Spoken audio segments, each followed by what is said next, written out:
Hello my friends, we're doing something a little different here today. I don't know how much we're going to be able to film, but I'm going to film as much as possible. We are going to be taking a little tour of Thunderbird, which unfortunately for Hollywood Nights this year isn't operating, but I wanted to at least get a nice close view and I invite you to come along, so let's do this. So we actually have a little extra VIP treat here where we are heading back to Thunderbird on a golf cart from the front. That'll save my legs for the rest of the day. And I got along here with me, what's up, the RyGuy here. If you aren't subscribed, go ahead and do that, look him up. Appreciate that. We're gonna be doing this tour together, and it's gonna be, actually I've never done one of these tours, so I don't know what to expect, but I'm excited for it.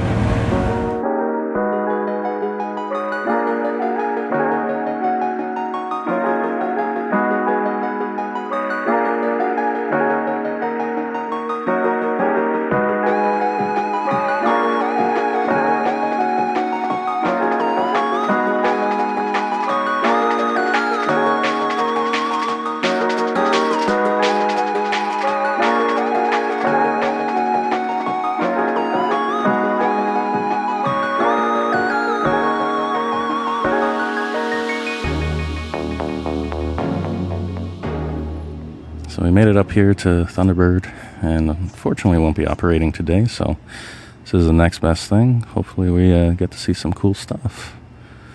The only other wing coaster I've been on is the one over at Cedar Point, and so I guess I'll have to make a trip back at some point and get on this.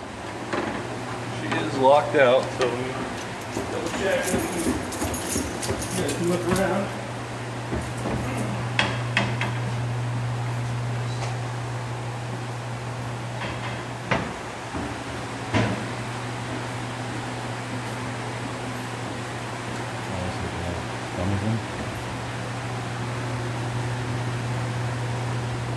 Kind of like a little congratulations type thing. The story behind this key anyways, I always wondered where it came from. What I was told. Oh, actually. Yeah, this key right here. Sorry. No, it's okay. So you said Dollywood sent these to you? Yeah, this was a gift from Dollywood. What was the significance of it being a key? I don't know. It's before my time. I'm sure there is.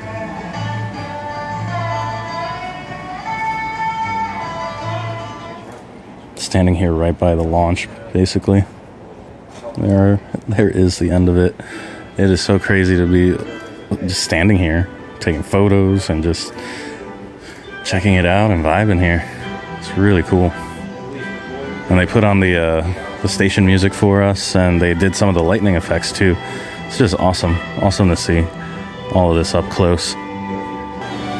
Here's a cool look. They have the test dummies in here. All of them.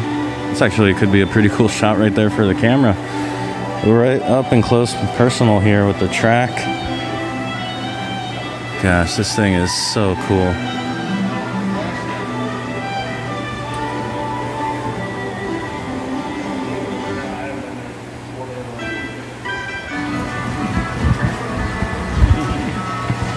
So right now we're going over to the transfer deck here. Wow. There are doors over there for trains. Okay. Sounds like Voyage is testing, eh?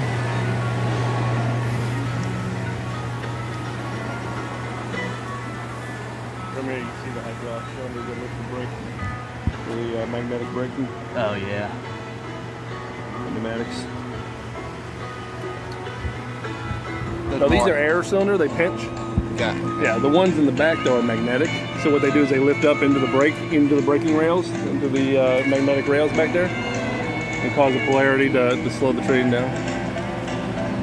Same thing with all those out there. We got the four back ones are standard, they stay there, and then from there over, they're on pneumatics. Kind of see the piston. Yeah. Brian, our tour guide here, he was telling us that they take both trains apart every year, and that every bolt gets tested. They x-ray a bunch of the steel parts to make sure that everything's okay. They just take apart every bit and inspect it.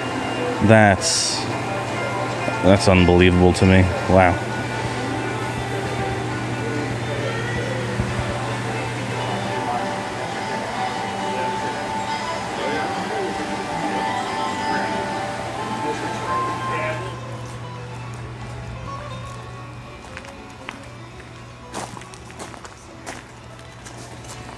Heading under the track now. The brake run and the transfer there. Cool. And I guess we're gonna go into another area that can't do video. Getting a cool look here about this area here with that spiral back there, man. Oof. That looks amazing.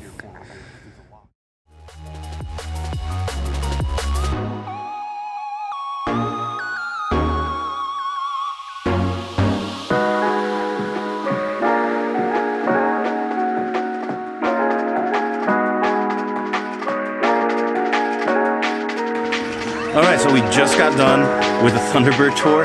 Didn't really get to get all those clips that I wanted because we went into areas that we weren't allowed to, you know, anything where they had to unlock the door and let us in, and I wasn't catching, yeah, and it was hard to keep up. I was super overwhelmed by being in all the places that we were, so the footage, definitely not up to my own personal standards, but I hope you enjoyed watching it anyway. The first place that we went to, I kind of want to recap here, was the Flywheel House. Yeah, there's 2 flywheels that they had. Yeah, so they actually have to create their own power in order to launch each train. So they have these 2 giant motors in there that are creating that because the town, the city, will not allow them to just draw it as needed from the grid here. So they have to create it themselves. Really wild. We didn't get an idea of how much power that was. No numbers, right? He didn't know off the top of his head how much power that it draws. I could imagine it was a significant amount. So that was one fun fact. The other thing is that they have this really advanced fire suppression system. They had 2 vents coming out of each of the motors, and if a fire is detected, the whole room closes off and those vents suck all the oxygen out of the room so that the fire is done and gone within 20 seconds or so, right? Yeah, 20 seconds it could be out. That's wild. And then the other thing that they told us, it has this auto greasing system so that periodically throughout the day, once an hour or so, it gets a little bit of grease. It gets refreshed with grease every once in a while. Grease fresh.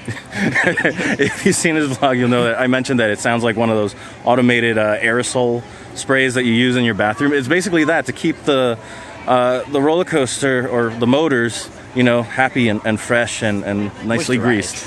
Sure, that too. So that was the first room we went into that we couldn't film in. The second one after that was with the audio and all the effects and stuff, right? Yeah, so they had a bunch of amplifiers and power conditioners. And, yeah, this is more your wheelhouse, right? Yeah. Yep, so they had DMX controllers and then amplifiers and just a bunch of other cool stuff. And they had a lot of power too.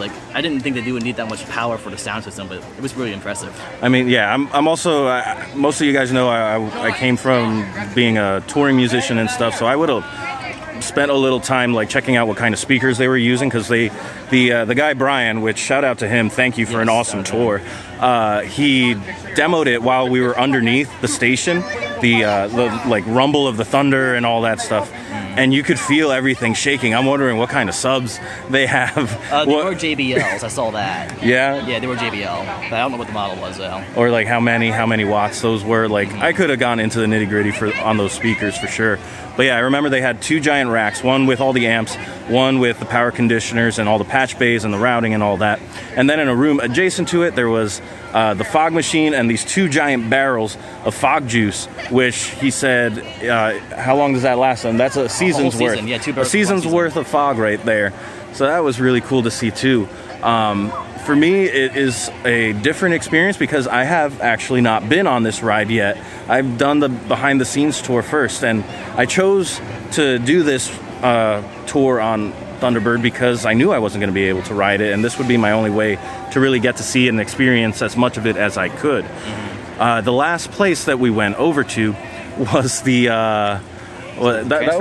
transfer bay and sort of the maintenance room, because Brian was telling us that they take apart every train bolt by bolt, x-ray parts of it that need to, the steel parts, and then put it right back together during the off seasons. And it is wild to see some of these tools that they use. What was that? A big torque wrench. That was, Yeah. Like the initial part was like 3 feet long. Then they had an extension that was like another 3 feet long, and they can get like up to 300 pounds of torque on that thing. Yeah, and Ridiculous. they had a giant whiteboard with a chart of like what the torque ratings are supposed to be for every bolt depending on their size. Like I just had no idea this much work went into keeping just one roller coaster running, let alone an entire park's worth. I can't imagine that for coasters, you know, like a place like Cedar Point or anything that has like more than 10 coasters. I can't imagine. This one has 4. And as we were coming back to the front of the park, I'm noticing like the different types of buildings, and I'm like, not just the station, but all of these other maintenance buildings that are involved with maintaining this thing. It's just such a production. The coolest thing though to me was seeing the 2 different wheel styles that they have there, just stacked and stored on a shelf. I was really tempted to ask them if I could take one, and like I want to know how heavy one is. I want to know what it's like, especially the bigger ones. Yeah, no. I mean, how much do you think they cost too? True. I don't know, but it must be pretty expensive, because Brian was talking about how they need to send out defective wheels. So if they're doing like a trading system rather than just like tossing it or auctioning it or something like that, they must be a lot. I always wanted to ask them, like, if there was going to be any wheels that they want to throw out, if we could just take them home with us. Yeah, like looking for like a dumpster, like... If you want us to throw it out, I mean, I'll take it home. Yeah, exactly. I'll give it a good home. I will put it on a shelf and make sure it's safe. Yes. But anyway, guys, so that was kind of like a taste of what we got to see, but unfortunately, without the cameras, I couldn't really do what I normally do with the narration and all of that. But thank you so much to RyGuy here for joining me today. Thanks for having me along. I really appreciate it. Yeah, it was awesome, man. And check him out. I'll leave his stuff down in the description below. But for all of you guys, thank you so much for watching. I'll see you next time. I hope you go make your own adventure. Bye.